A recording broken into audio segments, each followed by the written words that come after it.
क्यों शास्त्रों में निर्वस्त्र होकर सोना होता है अशुभ? पति पत्नी जरूर देखे। ओम नमः शिवाय। हर हर महादेव। जय श्री कृष्ण। राधे राधे। सबसे पहले अपनी पूरी सच्ची श्रद्धा के साथ कमेंट में लिखें हर हर महादेव। राधे राधे। ओम नमः शिवाय। हे माता लक्ष्मी, जो भी आपके इस चैनल को सब्सक्राइब करें, वीडियो को लाइक करें, उसके घर में धन का भंडार भर देना हमारी यही मनोकामना है। शास्त्रों में कई ऐसी बातें बताई गई हैं जिनका अनुसरण हम सदियों से करते आ रहे हैं। इन्हीं में से है निर्वस्त्र सोने की मनाही।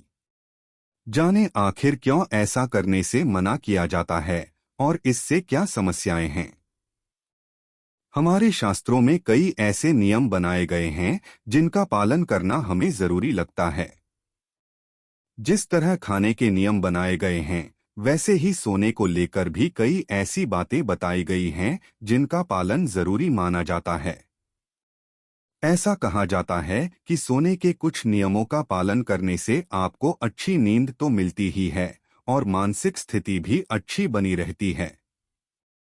शास्त्रों में जहां सोने की दिशा के बारे में बताया गया है, वहीं कुछ ऐसी भी बातें हैं जो न करने की सलाह दी जाती है। ऐसे ही नियमों में से एक है शास्त्रों में निर्वस्त्र सोने की मनाही। शास्त्रों के अनुसार ऐसा माना जाता है कि यदि आप बिना कपड़ों के सोते हैं तो आपके लिए इसके कई नुकसान हो सकते हैं। आपकी नींद में कमी आने से लेकर ज्योतिष से जुड़े भी कई नुकसान हैं जो आपको देखने पड़ सकते हैं। आइए ज्योतिषाचार्य डॉ आरती दहिया जी से जानें कि आखिर क्यों शास्त्रों में इस बात का जिक्र है कि आपको कभी भी बिना कपड़ों के नहीं सोना चाहिए। निर्वस्त्र सोना ज्योतिष में होता है अशुभ। विष्णु पुराण के अनुसार हर चीज का कोई न कोई महत्व जरूर होता है। शास्त्रों में बताया गया है कि निर्वस्त्र होकर बहुत से ऐसे काम नहीं करने चाहिए जो हमारी दिनचर्या से जुड़े हुए हों। ज्योतिष में इन कामों को निर्वस्त्र करना अशुभ माना जाता है। इन्हीं में से एक है सोते समय कपड़े न पहनना। दरअसल ये शास्त्रों के अनुसार अशुभ माना जाता है। ऐसे ही निर्वस्त्र होकर सोने को भी अशुभ माना जाता है। इससे चंद्र देवता का अपमान होता है। पितृ हो सकते हैं नाराज। ऐसा माना जाता है कि रात के समय पितृ अपने परिजनों को देखने आते हैं और उन्हें ऐसी अवस्था में देखकर उनको दुख होता है। ऐसे में आप पितरों के आशीर्वाद से वंचित रह जाते हैं और आपको बिना आशीर्वाद दिए ही चले जाते हैं। यही नहीं, इस तरह से सोना आपके लिए पितृदोष का कारण भी बन सकता है और आपके घर में समस्याएं आ सकती हैं।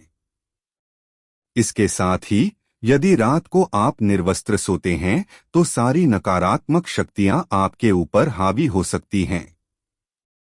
ये अशुभ भी माना जाता है, साथ ही आपके भविष्य के लिए भी अच्छा साबित नहीं होता है। यही नहीं, सोने के अलावा पूजा पाठ और स्नान भी कभी निर्वस्त्र नहीं करने चाहिए। देवों का अपमान। ऐसा माना जाता है कि अगर आप बिना कपड़ों के सोते हैं तो ये देवताओं का अपमान करने जैसा होता है। हम जब सोते हैं तो भले ही दरवाजे और खिड़कियां बंद क्यों न हों, लेकिन देवताओं की दृष्टि हमारे ऊपर होती है।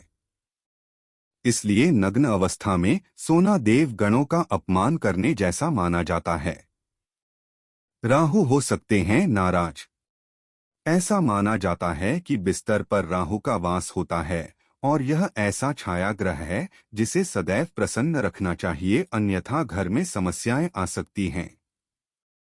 इसी वजह से लोग राहु को प्रसन्न करने का प्रयास करते हैं। ऐसी मान्यता है कि यदि आप सोते समय कुछ विशेष नियमों का पालन नहीं करते हैं तो ये राहु को नाराज कर सकता है। इन्हीं नियमों में से एक है निर्वस्त्र होकर न सोना। इसलिए ही हमेशा सही तरीके से सोने की सलाह दी जाती है और निर्वस्त्र न सोने को कहा जाता है, जिससे राहु का प्रकोप न हो सके। क्या कहता है विज्ञान? ऐसा माना जाता है कि जब आप सोते हैं तब आपके शरीर का तापमान सामान्य से बढ़ जाता है। ऐसे में यदि कमरे का तापमान ठंडा है और आप निर्वस्त्र होकर सो रहे हैं तो ये सेहत के लिए कई तरह से नुकसान पहुंचा सकता है। इसलिए शरीर और कमरे के तापमान को बैलेंस करने के लिए कपड़े पहनकर ही सोने की सलाह दी जाती है। वहीं यदि आप कपड़ों के साथ सोते हैं तो शरीर से निकलने वाला पसीना कपड़ों में सूख जाता है और शरीर को कोई नुकसान नहीं पहुंचता है। निर्वस्त्र सोना शास्त्रों और विज्ञान दोनों के लिहाज से अच्छा नहीं माना जाता है। इसलिए आप कपड़े पहनकर ही सोएं तो बेहतर होगा।